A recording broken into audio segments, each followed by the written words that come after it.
Hello दोस्तों, आप सभी का आपकी चाहत दीदी की क्लास में आप सभी का फिर से वेलकम है। कैसे हो मेरी जान? आई होप कि आप सब लोग बहुत ही अच्छे होंगे, मजे में होंगे और अपने बोर्ड एग्जाम की प्रिपरेशन काफी अच्छी तरीके से कर रहे होंगे। दोस्तों, आप बोर्ड एग्जाम की कॉपी में सही आंसर लिख कर आते हो और सभी स्टूडेंट चर्चा करते हो कि वाह यार, अब की बार क्या पेपर आया है। मैं सारे क्वेश्चन का आंसर सही लिख कर आता हूं और दोस्तों जब रिजल्ट आता है तब आपके मार्क्स कम आते हैं, आपके नंबर कम आते हैं। आपके नंबर कम क्यों आते हैं? जब आप आंसर सही लिख कर आते हो और आपके नंबर यहाँ पर कम आ रहे, तो दोस्तों वो आपकी कुछ गलतियों की वजह से आपके नंबर यहां पर कम आते हैं। दोस्तों, बोर्ड एग्जाम 2024 की कॉपी में ये 6 गलतियां आंसर सही होने पर भी एग्जामिनर नंबर नहीं देगा, ये 6 गलतियों की वजह से। अब देखो यार, सीधी सी बात है, अगर आप किसी क्वेश्चन का आंसर नहीं लिख कर आ रहे हो तो आपको बिल्कुल है क्या नंबर मिलेगा भी नहीं और मिलना भी नहीं चाहिए अगर आप किसी क्वेश्चन का आंसर नहीं लिख कर आ रहे हो। अब दूसरी बात है, किसी क्वेश्चन का आंसर आप लिख कर आ रहे हो और गलत लिख कर आ रहे हो तो भी नंबर आपको नहीं मिलेगा। आप किसी क्वेश्चन का आंसर आप बिल्कुल सही लिख कर आ रहे हो और फिर भी आपको नंबर नहीं मिल रहा, तो ये गलती मैटर करती है कि यार आप पूरी साल मेहनत करते हो, आंसर सही लिख कर आ रहे हो, फिर आपको नंबर क्यों नहीं मिल रहा। तो ये गलती बहुत ही मैटर करती है और इसी गलती के बारे में हम करने वाले। चलो यार, वीडियो को स्टार्ट करते हैं और वीडियो को ध्यान से देखिएगा, काफी इंपॉर्टेंट ये वीडियो आपके लिए रहने वाली है। अगर आप हमारे चैनल पर पहली बार विजिट कर रहे हो तो प्लीज चैनल को सब्सक्राइब कर लीजिएगा, बेल आइकन को प्रेस कर लीजिएगा, आने वाली न्यू वीडियो के नोटिफिकेशन आपको सबसे पहले मिल जाएंगे। वीडियो को स्टार्ट करते हैं। आखिर ऐसी कौन सी गलतियां हैं जो आप करते हो और उसकी वजह से आंसर सही होने पर भी एग्जामिनर आपको नंबर नहीं देता है, बिल्कुल भी नंबर नहीं देगा। तो सबसे पहले तो वो गलती है आपकी, तो आपको यहां पर ध्यान रखनी है वर्ड लिमिट। जी दोस्तों, वर्ड लिमिट का आपको बहुत ही ज्यादा ध्यान रखना है। यदि अपने एक्सपीरियंस के साथ आपको बता रहे यार, हमें भी आप अब 10th कर रहे हो, हमने आपसे 10 साल पहले 10th क्लास कर लिए, तो हमें एक्सपीरियंस है इन चीजों का, तो अपने एक्सपीरियंस को ही आपके साथ शेयर कर रहे। तो ध्यान रखना वर्ड लिमिट मतलब जितना पूछा है, आपको ये चीज बहुत ध्यान रखनी है कि जितना पूछा है, ठीक है दोस्तों, जितना पूछा है उतना लिखना है, बस आपको उतना ही लिखना है, फालतू आपको बिल्कुल नहीं लिखना है, उतना लिखना है। अब ये चीज आपको बहुत इंपॉर्टेंट है, अभी आपको हम समझाने वाले।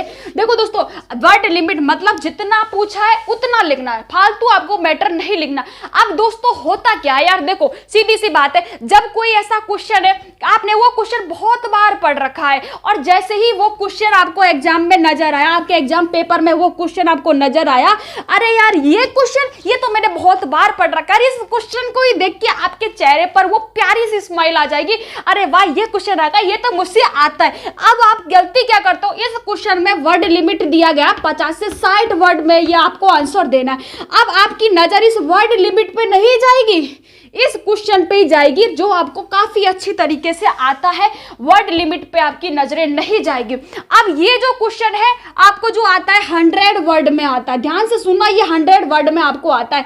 अब आप आंसर लिखना स्टार्ट कर देते हो, इस पर आपकी नजर बिल्कुल भी नहीं जाती। अब आपको ये 100 वर्ड में आता है और आप फटाक से इस क्वेश्चन को 100 वर्ड में लिख देते, वो 100 वर्ड में ये पूरा पेज आपने भर दिया। अब दोस्तों एक बात मेरी ध्यान रखना, सीधी सी बात है यार, ध्यान रखना, क्योंकि एग्जाम जो होता है उसके पास आपकी अकेले की कॉपी तो जारी नहीं है चेक होने के लिए कि वो आपके सारे आंसर को पढ़ेगा, जो आप लिख रहे हो कुछ भी लिखते जा रहे हो उसको नहीं पढ़ेगा। हजारों कॉपी आ रही है उसके पास में, हजारों कॉपियों के बंडल उसके पास मारे, उसको वही आंसर चाहिए जो उसने पूछा है और उतना ही लिखो ना यार, जितना पूछा है उतना लिखो। ये वर्ड लिमिट क्यों दी जाती है? इसलिए दी जा रही है कि जितना पूछा है उतना आपको लिखना है। अब आप क्या कर रहे हो, उस कॉपी में रफ वर्क कर रहे हो, मतलब इससे ज्यादा अगर आप कुछ लिख रहे हो ना तो फिर वो रफ वर्क हो रहा है। तो मेरी बात एक ही है कि वर्ड लिमिट को आपको ध्यान रखना है, क्वेश्चन को आराम से पढ़ना है। आ रहा है क्वेश्चन तो अच्छी बात है यार, खुश होना भी चाहिए, पर वर्ड लिमिट को भी नहीं भूलना है आपको, इस चीज को आपको ध्यान रखना है। आराम से जितना पूछा है उतना आपको लिखना है। अगर आप ज्यादा लिखते हो तो आप अपनी कॉपी में रफ वर्क कर रहे हो, आपको जितना होना है उतना आपको अपनी कॉपी में फेयर रहना, फेयर रहना, फेयर रहना। पूरी साल मेहनत कर रहे हो, पूरी साल मेहनत कर रहे हो, आप खूब पढ़ रहे हो, खूब इंटेलिजेंट। आप ऐसा करते हो ना, अगर 5 नंबर का क्वेश्चन है ना तो उसमें 2.5 नंबर से ज्यादा देते तो गारंटी है यार वो नंबर नहीं देगा, क्योंकि सोचेगा यार जितना पूछा उतना लिखो ना, कर क्या रहे हो अपनी कॉपी में यार, थोड़ा ज्यादा चिल्ला के बोल दिया, आराम से बोलते, देखो प्यार से बोलते। यही बात है कि वर्ड लिमिट को आपको ध्यान रखना है, इस पर नजर आपको आनी है कि आपको क्वेश्चन आ रहा है तो ऐसा नहीं कि भावुक हो गए, बड़े जोश में आ गए, अरे वाह, तो इस तरीके से आपको ये गलती आपको नहीं करनी है। तो आप दूसरी गलती करते हो, वो दूसरी गलती ये करते हो कि कॉपी में कट ज्यादा लगाते हो। अब दोस्तों दूसरी गलती आप ये कर रहे हो, बहुत होशियार बच्चे हो आप, बहुत इंटेलिजेंट हो, फिर आप ये गलती कर रहे हो। आपने करा क्या कि आपने कोई क्वेश्चन का आंसर दे दिया, ये क्वेश्चन आपने लिखा है और एक कॉपी में आप बार बार एक पेज में आपने 10 कट मार दिया। मतलब कोई क्वेश्चन लिखा है, अगर जैसे कि कोई क्वेश्चन है कि कहाँ लिखे, जैसे यहां पर हम लिखते हैं कोई क्वेश्चन है कि कोशिका का शक्ति ग्रह, कोशिका का शक्ति ग्रह किसे कहा जाता है, शक्ति ग्रह किसे कहा जाता है, किसे मतलब किसे कहा जाता है। अब क्या कर रहा हूं, ये कोई क्वेश्चन है, मतलब कुछ भी मान लो, आपने क्या किया, कोशिका लिख दिया, फिर का काट दिया यहाँ पे, फिर शक्ति गिरे, फिर ये काट दिया। मतलब एक ही क्वेश्चन में आप 10 कट लगा रहे हो। एक क्वेश्चन में आपने 10 जगह कट लगा दिया। कट लगाने का मतलब आप जानते हो क्या होता है, जानते हो कट लगाने का मतलब ये हो रहा है कि मैंने गलती की है। देखो आप एग्जामिनर को दिखा रहे हो कि हे प्रभु देखो मैंने गलती की है, मेरे नंबर काटो, यहाँ पे काटो मेरे नंबर, मैं कितनी गलती की है आपको दिखा रहा हूं, मैंने इतनी गलती की है। और ध्यान रखना आपने उस क्वेश्चन में क्या सही लिखा है वो कभी नहीं देखेगा, क्या सही लिखा है बिल्कुल नजरें नहीं जाएगी, क्योंकि आपने हाईलाइट जो कर रखा, बार बार कट मार रहे हो उस चीज पर, बार बार कट मार रहे हो, वो हाईलाइट हो गई है उसमें, और उन पर ही उनकी उस गलतियों पर ही उसकी नजरें जाएगी। वो देखेगा कि यार क्या एक ही पेज में 10 कट, तो वो सही वर्ड पे नजरें नहीं जाएगी और आपके नंबर यहां पर काट लेगा। मतलब 2 नंबर का क्वेश्चन है, 0 नंबर आपको यहां पर देगा, एक भी नंबर नहीं देगा, वो आपको नहीं देगा। 10 बार कट लगा रहे हो ना, तो सही क्या है वो नहीं देखेगा, गलत क्या है उस पे ही उसकी नजरें जाएगी। तो मेरी जान ये बातें आपको याद रखनी है, कट ज्यादा नहीं लगाना है आपको कॉपी में, चाहे बी के स्टूडेंट हो चाहे आप कैसी भी। देखो कॉपी चेक करने में पता मजा कब आता है, एकदम साफ सुथरी कॉफी होनी चाहिए, एकदम फेयर कॉफी होनी चाहिए यार, रियली यार बहुत मजा आता है कॉपी चेक करने में, तब आता है। अगर आप ये कर रहे हो, एक कॉपी चेक करने का ज्यादा अच्छा काम नहीं होता, बोरिंग सही काम होता है कॉपी चेक करना। अब ध्यान रखना, आप इस एक कॉपी में 10 जगह कट लगा रहे हो, ये कट लगा रहे हो, ये कट लगा रहे हो, तो एक तो उसको पहले ही ज्यादा अच्छा नहीं लगता कॉपी चेक करना, बहुत जोर से मतलब बोरिंग सा काम होता है, करना पड़ता है ये उसको, है ना। और एक ऊपर से ये झल्ला जाएगा, वो उसको गुस्सा आ जाएगा, और गुस्सा आया और आपकी कॉपी में खतरा मंडराया, यानी कि आपको 0 नंबर वो देगा, सीधी सी बात है ये। तो ये आपको ये चीजें आपको याद रखनी है मेरी जान। तीसरी गलती जो आप करते हो, सीरियल बिगाड़ देना, सीरियल बिगाड़ देना। दोस्तों ध्यान रखना, सीरियल बिगाड़ देना ये बहुत बड़ी मिस्टेक आप कर देते हो। दोस्तों देखो मैं आपसे एक बार मैंने ये बात पहले भी किसी वीडियो में बोली होगी कि सीरियल से आपको पेपर करना बहुत अच्छी बात है। अगर आपको सीरियल से पेपर आ रहा है तो देखो जितने भी इंटेलिजेंट स्टूडेंट है ना, वो हमेशा सीरियल से पेपर करते और तभी उन्हें ज्यादा मार्क्स का स्कोर वो करते हैं। अब आप गलती क्या करते हो कि आपने स्टार्ट कर दिया ए सेक्शन से, आपने स्टार्ट किया सीरियल से, मतलब ए सेक्शन से आपने स्टार्ट कर दिया और ए सेक्शन में आपने फर्स्ट क्वेश्चन आपने कर लिया और फिर आपको नहीं आ रहा कुछ भी, फिर आपको कुछ भी नहीं आ रहा, फिर आपने स्टार्ट कर दिया बी सेक्शन। अब बी सेक्शन स्टार्ट कर दिया, इसमें भी एक क्वेश्चन आ रहा है। अब फिर क्या हुआ, फिर आपको याद आ गया कि यार ए सेक्शन में जो क्वेश्चन है मुझे अब याद आ रहा है। अब आप ए सेक्शन दोबारा से करने लगे, ए सेक्शन का तीसरा आप करने लगे, फिर आपने सी सेक्शन कर दिया, वो फिर आपको बी सेक्शन में याद आ गया। कभी क्या कर रहे हो कॉपी में, कभी ए सेक्शन, कभी बी सेक्शन, कभी सी सेक्शन, कर क्या रहे हो, सीरियल से करो। मतलब जो सेक्शन आपने उठाया फर्स्ट वही सेक्शन करो। हाँ ऐसा हो सकता है अगर आपको सी सेक्शन अच्छे से आ रहा है तो पहले आप सी सेक्शन करो, पर सेक्शन को मत बिगाड़ो।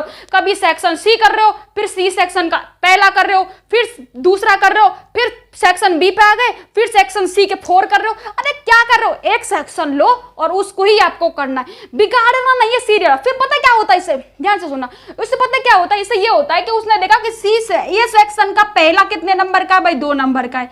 अब आप बी सेक्शन कर रहे हो, फिर वो देखेगा बी सेक्शन का पहला 2 नंबर का। अब आप ए सेक्शन का तीसरा कर रहे हो, फिर उसको बार बार नंबर देखना पड़ता है। सीरियल से करोगे तो उसको नंबर भी याद रहते हैं सीरियल से। अगर आप सीरियल बिगाड़ोगे फिर उसको थोड़ा झल्ला जाएगा, वो मतलब वो झल्ला यार आपकी कॉपी में खतरा मट रहा है, उसको गुस्सा आ जाएगा और आपके सही भी लिखा है ना, जब भी नंबर 1-2 नंबर तो उड़ाता ही चलेगा, वो ज्यादा नंबर तो आपको देगा नहीं, उड़ाता ही चलेगा। इस तरीके से ये गलती भी आपको नहीं करनी, गलती का भी आपको बहुत ध्यान रखना। 4 नंबर का मिस्टेक आपको हैंड राइटिंग, क्या रहने वाला है, हैंड राइटिंग। अब ये चीज भी बहुत इंपॉर्टेंट मैटर करती है आपकी हैंड राइटिंग। देखो यार आपने कितना भी अच्छा लिखा, मतलब आपका आंसर सही लिखा है, आपको सही आता है, आपने सही लिखा, पर आपकी हैंड राइटिंग अच्छी नहीं है। आपकी हैंड राइटिंग, आपने इस तरीके से वर्डों को लिखा है कि कोई सामने वाला पढ़ ही नहीं पा रहा, तो वो कैसे आपको नंबर देगा? जब वो आपका आंसर पढ़ ही नहीं पा रहा तो मुझे बताओ यार कैसे नंबर दे देगा? नहीं देगा ना। आपको क्या करना है कि वर्ड जो है उनके बीच में देखो इतना इतना, तो आपको हर वर्ड के बीच में गैप देना है, इतना आपको गैप देना है, इतना कि ताकि जो सामने वाला हो वो उस चीज को स्पष्ट पढ़ सके। और आप क्या लिखकर कर रहे हो? उतना लिखना है, मतलब ये जो वर्ड है उतना लिखना है, तो ये आप ऐसे लिख रहे हो, तो यार ये चीज आप गलत कर रहे हो। वर्ड को एकदम स्पेस ही नहीं दे रहे हो, मतलब टेढ़ा मेढ़ा लिख रहे हो। सीधा लिखना है, साफ लिखना है, और वर्डों के बीच में गैप देना है। मतलब ऐसा नहीं है कि कोई हैंड राइटिंग का, बहुत अच्छी हैंड राइटिंग कोई पैमाना नहीं होता। पैमाना बस ये होता है कि आप जो लिखा है उसको सामने वाला पढ़ सके।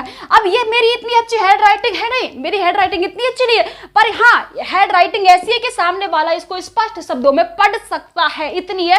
और जो स्पष्ट शब्दों में पढ़ लेगा ना वो आपको नंबर दे देगा। तो ध्यान रखना है कि यार हैंड राइटिंग बहुत इंपॉर्टेंट होती है। तो अच्छी हैंड राइटिंग का बस यही है कि आज से कसम खा लो कि मुझे हैंड राइटिंग अच्छी करनी है, और उस पर वर्क करना स्टार्ट कर दो। तो ये चीज भी बहुत इंपॉर्टेंट आपके लिए रहने वाली है। 4 नंबर का पॉइंट रहने वाला है अंडरलाइन। अंडरलाइन ज्यादा करना, ज्यादा कर देना, अंडरलाइन ज्यादा कर देना। अब ये क्या पॉइंट है भाई, अंडरलाइन ज्यादा कर देना? अब मेरी बात सुनो, ध्यान से सुनो कि आप कोई क्वेश्चन आंसर लिख रहे हो, किसी क्वेश्चन का आंसर लिख रहे हो, और उस क्वेश्चन में जो इंपॉर्टेंट पॉइंट है ना, जो इंपॉर्टेंट पॉइंट है, आपको लग रहा है कि हाँ यार ये जो पॉइंट है, ये जो वर्ड है एग्जामिनर की नजरों में हाईलाइट होना चाहिए, उसी को अंडरलाइन करना है। जैसे कि कोशिका का शक्ति ग्रह कहा जाता है, अब किसको कहा जाता है? माइटोकॉन्ड्रिया को कहा जाता है। तो आप माइटोकॉन्ड्रिया को ही अंडरलाइन करोगे, ऐसा नहीं कोशिका को भी अंडरलाइन करो, सबको अंडरलाइन करते जा रहे हो। यानी कि हाँ एक क्वेश्चन, हाँ एक आंसर है, उसमें 50 शब्दों में है, तो आप 50 से 60 शब्दों में अंडरलाइन करो, 40 वर्डों में अंडरलाइन करो। तो इसकी वजह से एग्जामिनर झल्लाहट सा आ जाता है यार कि बच्चा कर क्या रहा है यार, ये मतलब हर वर्ड के नीचे अंडरलाइन।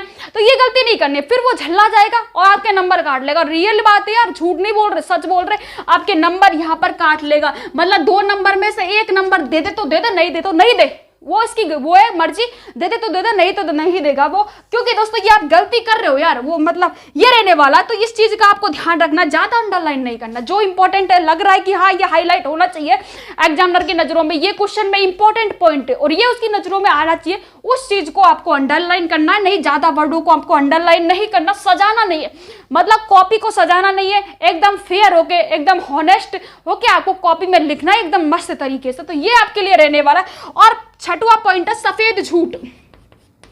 दिख रहा है नीचे आपको? हाँ, तो ये रहने वाला पॉइंट नंबर 6 रहने वाला, सफेद झूठ मत लिखो, सफेद झूठ मत लिखो। अब ये क्या मैटर है भाई, वो भी सुन लीजिएगा, 1 सेकेंड रुको, मत लिखो, है ना, दिख नहीं रहा होगा। सफेद झूठ मत लिखो। सफेद झूठ का मतलब क्या है? अब देखो यार, सफेद झूठ का मतलब यह है कि किसी क्वेश्चन का आंसर हमें नहीं आ रहा, हमें भी पता है कि यार इस क्वेश्चन का आंसर हमें नहीं आ रहा। अब आप क्या करोगे, थोड़ा तिकड़म लगाओगे। और यार हमारा ह्यूमन ब्रेन इस तरीके से डेवलप है कि जब कोई चीज हमें नहीं आती तो हम क्या करते हैं, हम इंडियन है तो हमें जुगाड़ बहुत अच्छे तरीके से आते हैं, हमें जुगाड़ बनाना काफी तरीके से आते हैं। अब आप क्या करोगे कि आपने जो पेपर में कुछ लिखा है, पेपर में लिखा है उसमें से ही आंसर में लिखने की कोशिश करोगे। यानी कि मान लो आपका इंग्लिश का पेपर है और इंग्लिश के पेपर में तो काफी पैराग्राफ आते हैं, पैसेज आते हैं, अनसीन पैसेज आते हैं। अब आपको कोई क्वेश्चन नहीं आ रहा, अब आप क्या करोगे, अनसीन पैसेज में से कुछ लाइन उठा ली या पैराग्राफ में से कुछ लाइन उठा ली और उस क्वेश्चन में लिख दोगे। अब यार ये एक सफेद झूठ है। अब जो अनसीन पैसेज आपका है, बेटी बचाओ पर आपका मान लो अनसीन पैसेज आया है, अब आपकी बुक का कोई क्वेश्चन है, बुक का कोई क्वेश्चन है, अब आपने क्या ज्यादा दिमाग तो लगाया नहीं कि यार ये सफेद झूठ है, आप दिमाग नहीं लगा रहे हो, अनसीन पैसेज बेटी बचाओ पा रहा है और आप उस क्वेश्चन में लिख रहे हो बेटी बचाई की, यहां से कुछ लाइन आपने ले ली और इस क्वेश्चन में आंसर में लिख रहे हो। अब मुझे ये बताओ यार, ये क्वेश्चन का पूछा क्या है, मतलब क्वेश्चन कुछ और ही पूछा, आंसर आप कुछ और ही लिख रहे हो, एकदम सफेद झूठ लिख रहे हो। मतलब एग्जामिनर आपकी कॉपी को जैसे देखेगा, ये क्वेश्चन पर आपका आया और कॉपी को देखेगा तो उसको ये झूठ आपका बिल्कुल स्पष्ट शब्दों में नजर आएगा।